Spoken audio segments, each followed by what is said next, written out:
நமஸ்காரம். நான் குருகிருபா அஸ்ட்ராலஜர், காயத்ரி உபாசகர் கிருஷ்ணமூர்த்தி பேசுகிறேன். இந்த வருஷத்து பலன்களெல்லாம் சொல்கிறேன். 30 வருஷமாக ஜாதகம் பார்த்துட்டு பெரிய பலன்கள்லாம் சொல்லிட்டு பெரிய அனுக்கிரகங்களெல்லாம் தெய்வத்தினுடைய அனுக்கிரகங்கள்லாம் காயத்ரி உபாசனையினால் வாங்கி கொடுத்துட்டு எல்லாருக்கும் பயனளிக்கும் விஷயத்தை சொல்லிகிட்டு இருக்கேன். அதனால் தொடர்ந்து எல்லோருக்கும் நல்லது நடக்குங்கிற நம்பிக்கையோடு நான் இது பேசுகிறேன். 30 வருஷமாக நான் காயத்ரி உபாசனை மூலம் முன்னோர்கள் சம்பந்தப்பட்ட விஷயங்களெல்லாம் சொல்லும் பொழுது அபூர்வமான விஷயங்களெல்லாம் காயத்ரி மூலம் நான் பெற்று உங்களுக்கு அளிக்கிறேன். காயத்ரி, சாவித்திரி, சரஸ்வதி, இச்சாசக்தி, ஞானசக்தி, கிரியாசக்தி ஸ்வரூபிணி, சகல தேவதா ஸ்வரூபிணி, சகல தெய்வதா அனுக்கிரகம் நமக்கு எல்லா விதத்திலையும் நன்மையும் பெருமையும் கொள்ளக்கூடிய விதத்தில் நான் சொல்லக்கூடிய பலன்கள் அமையும். அதாவது பொதுவாகவே பூமியில் என்னென்னா மண், தண்ணீர், காற்று இவைகளெல்லாம் விற்பனை செய்வதற்கு சாஸ்திரப்படி அனுமதி இல்லை. ஆனால் அதெல்லாம் நம்ம விற்கும்போது இது சம்பந்தமான சில கஷ்டங்கள் நம் பூமிக்கு சேரும்.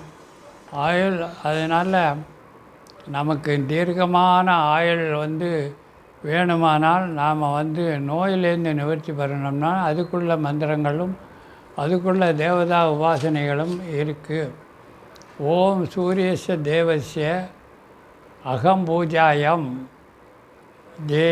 சூரியஸ்ய தேவஸ்ய மம பூமி பூஜ்யாயாம் சூரியஸ்ய தேவஸ்ய மம மனசா வாசா ஹஸ்தாப்யாம் சூரியஸ்ய தேவா துரிதமயி மம பூஜாம் தேகிமே அக்னி மாதா மன்யுஸ்ய பாபமன்யுஸ்ய சமர்ப்பயாமி இது மகாமிருத்யுஞ்சய சோஸ்திரம் சர்வபுனந்து மனோகாரியம் மனோதாத்மி தேகிமே தேவா மம பந்து மயி மேதா மயி பிரஜா மயி இந்திரியம் ததாமி சுபமஸ்து ததாமி.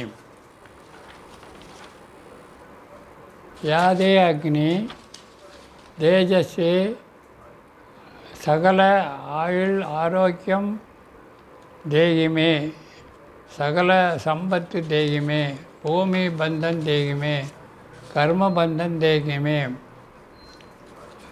அக்னிங்கிற பகவான் தான் நமக்கு எல்லாமே நன்மையை தருகிறார். ஆக அக்னி பகவானை வணங்க வேண்டும். பலாச புஷ்ப சங்காசம் தாரகாசம் சகல தேவம் சிவமயம் சிவாய கௌரி வதனாய விந்திய சூர்யாய நட்சத்திராய நாசகாயஜா ஸ்ரீ நீலகண்டாய விருட்சாய தஸ்மே சிவே நமோ நமக. ஆக சூரியன் நமக்கு எல்லா விதத்திலையும் நன்மைகளை செய்கிறார். இதில் ஒவ்வொரு தேவதைகளுக்கும் நிறைய பலன்கள், நிறைய சாஸ்திரங்கள் படி நாம் மேலும் நான் அடுத்த இன்ட்ரொடக்ஷனில் அடுத்த ராசி பலனில் உங்களுக்கு சொல்கிறேன். இத்துடன் அறிமுக உரை முடிகிறது. அடுத்து நான் பலன்கள் சொல்ல ஆரம்பிக்கிறேன்.